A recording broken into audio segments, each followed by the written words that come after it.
Hello guys, welcome back to Satyam classes Ghazipur. तो friends, Satyam की तरफ से आपको दिल से happy Diwali, happy Diwali, happy happy happy Diwali. तो आज हम समझने वाले सेंटेंस सेंटेंस जिसको हिंदी में वाक्य कहते हैं। देखिए, सेंटेंस बनाने के लिए तीन चीजें हमें चाहिए। पहला सब्जेक्ट, वर्ब और अदर वर्ड। आज मेरा मेन कॉन्सेप्ट ये है अदर वर्ड, कि अदर वर्ड कहते किसे हैं। सब्जेक्ट समझ में आता है कि सब्जेक्ट हमारा सर नाउन हो सकता है, प्रोनाउन हो सकता है। सब्जेक्ट हमारा नाउन हो सकता है, प्रोनाउन हो सकता है, या इन्फिनिटिव भी हो सकता है। इन्फिनिटिव सब्जेक्ट हमारा इन्फिनिटिव हो सकता है। इन्फिनिटिव किसे कहते हैं? टू प्लस V1 को, टू प्लस वर्ब के फर्स्ट फॉर्म को हम इन्फिनिटिव कहते हैं। सब्जेक्ट हमारा जीरंड हो सकता है, तो वर्ब में ING को हम जीरंड कहते हैं। तो फ्रेंड, सब्जेक्ट में नाउन हो सकता है, प्रोनाउन हो सकता है, इन्फिनिटिव हो सकता है, जीरंड हो सकता है। अब वर्ब, आपको पता है कि वर्ब हमारा हेल्पिंग वर्ब हो सकता है, चाहे मेन वर्ब हो सकता है। और अदर वर्ड क्या होता है यार? अदर वर्ड क्या होता है? तो आज हम यही देखेंगे कि अदर वर्ड किसे कहते हैं। देखिए, अदर वर्ड में एक होता है हमारा ऑब्जेक्ट और एक होता है सर कॉम्प्लीमेंट। ध्यान से समझना, एक होता है ऑब्जेक्ट, एक होता है कॉम्प्लीमेंट। और ऑब्जेक्ट और कॉम्प्लीमेंट में क्या डिफरेंस है? ऑब्जेक्ट और कॉम्प्लीमेंट में क्या डिफरेंस है? तो आज की वीडियो में हम यही समझेंगे। उससे क्या बतिया रहा हूँ? थेथर है वो, जितना मना करेंगे नहीं मानेगा वो। अदर वर्ड का मतलब एक ऑब्जेक्ट और एक कंप्लीमेंट। नहीं सुधरोगे तुम। ऑब्जेक्ट कंप्लीमेंट, तो इसका स्क्रीनशॉट लीजिए, फिर आपको हम बताते हैं कि ऑब्जेक्ट और कंप्लीमेंट किसे कहते हैं। सेंटेंस बनाने के लिए तीन चीजों की जरूरत होती है। एक होती है सब्जेक्ट, एक होता है वर्ब, एक होता है अदर वर्ड। तो अदर वर्ड को हमने दो पार्ट में डिवाइड कर दिया, एक ऑब्जेक्ट और एक कंप्लीमेंट। अब देखते हैं कि ऑब्जेक्ट और कंप्लीमेंट कहते किसे हैं।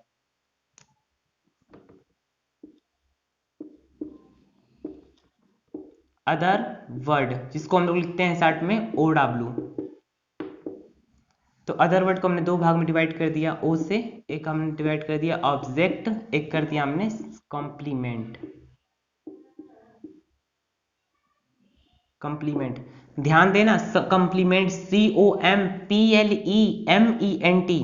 अगर मैं स्पेलिंग कॉम्प्लीमेंट की मैं ये लिख दूं COMPLIMENT, तो इसका मतलब होता है प्रशंसा। अगर यहाँ पे ई की जगह मैं आई लगा दूं तो इसका मतलब हो जाएगा प्रशंसा करना, तारीफ करना। तो इनको हम होमोफोन्स बोलते हैं। इस पे भी मैं एक वीडियो बनाऊंगा होमोफोन्स पे भी। होमोफोन्स किसे कहते हैं? हालांकि यहाँ पर ई रहेगा, COMPLEMENT, कंप्लीमेंट। ऑब्जेक्ट की हिंदी आपको पता होगा कर्म होती है, और कंप्लीमेंट की हिंदी पूरक होती है। देखिए, ऑब्जेक्ट उसे कहते हैं जिस पर प्रभाव पड़ता है। ऑब्जेक्ट उसे कहते हैं जिस पर इम्पैक्ट, प्रभाव पड़ता है। तो मैं यहाँ पे एक शब्द सिर्फ लिखूंगा, इम्पैक्ट, जिसका मतलब होता है प्रभाव। यानी जिस पर इम्पैक्ट पड़े वो हमारा ऑब्जेक्ट होते हैं। अब मैं एग्जांपल से बताऊंगा कैसे। जिस पर प्रभाव पड़े, जिस पर इम्पैक्ट पड़े, वो हमारा ऑब्जेक्ट होते हैं। और जिस पर इम्पैक्ट सर पास हो जाए, यानी कि सर के पार चला जाए, जिस पर इम्पैक्ट प्रभाव न पड़े, प्रभाव न पड़े, न पड़े, वो हमारे कंप्लीमेंट होते हैं। जिस पर प्रभाव पड़ेगा वो हमारा ऑब्जेक्ट होगा, जिस पर प्रभाव नहीं पड़ेगा वो हमारा कंप्लीमेंट होगा। यानी जिस पर इम्पैक्ट पड़ेगा, जिस पर इम्पैक्ट पड़ेगा वो ऑब्जेक्ट होगा, जिस पर इम्पैक्ट नहीं पड़ेगा वो कंप्लीमेंट होगा। इन दोनों पर हम एक एग्जांपल लेते हैं। जैसे हमने एग्जांपल लिया, he it's a mango, he it's a mango. तो ही हो गया सब्जेक्ट, क्योंकि सब्जेक्ट हमारा नाउन या प्रोनाउन इन्फिनिटिव जिरेंड हो सकता है, तो ही हमारा प्रोनाउन है। ही हमारा क्या है? प्रोनाउन है। इट्स हो गया हमारा मेन वर्ब। वर्ब हमारे हेल्पिंग वर्ब हो सकते हैं, मेन वर्ब हो सकते हैं। ए हो गया आर्टिकल। अब मैंगो हो गया हमारा अदर वर्ड। अब हमें बताना है कि अदर वर्ड में ये हमारा ऑब्जेक्ट होगा कि कंप्लीमेंट होगा। अब देखते हैं रूल्स क्या कहता है। रूल्स कहता है कि जिस पर इम्पैक्ट पड़े वो ऑब्जेक्ट, जिस पर इम्पैक्ट ना पड़े वो कंप्लीमेंट। तो बोलिए, मैं एक ये बंदा हो गया, ही हो गया ये, ही, और ये हो गया हमारा, ये हो गया मैंगो, मैंगो हो गया। अब ये बंदा जब इस मैंगो को खाएगा, आम को खाएगा, तो आम पर प्रभाव पड़ेगा कि नहीं पड़ेगा? ये जब बंदा आम को खाएगा तो आम पर प्रभाव पड़ेगा कि नहीं पड़ेगा? यार जनरल सी पता है, नॉर्मली पता है कि आम पर प्रभाव पड़ेगा। ये बंदा जब आम को खाएगा तो आम पर प्रभाव नहीं पड़ेगा, आम खत्म नहीं होगा, होगा ना खत्म। तो बोलो मैंगो जिस पर प्रभाव पड़े वो क्या होते हैं? ऑब्जेक्ट होते हैं। तो मैंगो क्या होगा? ऑब्जेक्ट होगा। नॉर्मल से यार ऑब्जेक्ट होगा।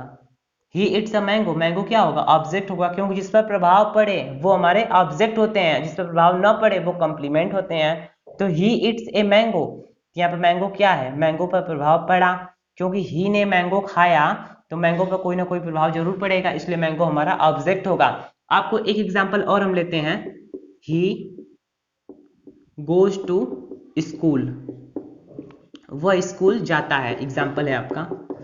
ही गोज टू स्कूल, ही हो गया आपका सब्जेक्ट, गोज हो गया आपका मेन वर्ब, और टू हो गया जाने के लिए लगा है, क्योंकि गोज टू स्कूल, स्कूल हो गया आपका अदर वर्ड। अब बताना है अदर वर्ड में ऑब्जेक्ट है कि कंप्लीमेंट है, ऑब्जेक्ट है कि कंप्लीमेंट है।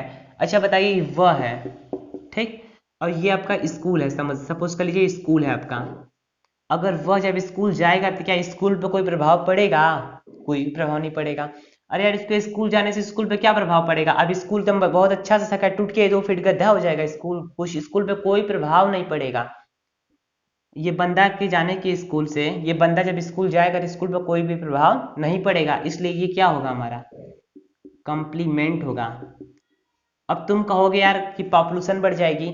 अच्छा बताओ क्या स्कूल की पॉपुलेशन बढ़ेगी? स्कूल एक रहेगा तो क्या 4 स्कूल हो जाएंगे? स्कूल एक था, एक ही रहेगा।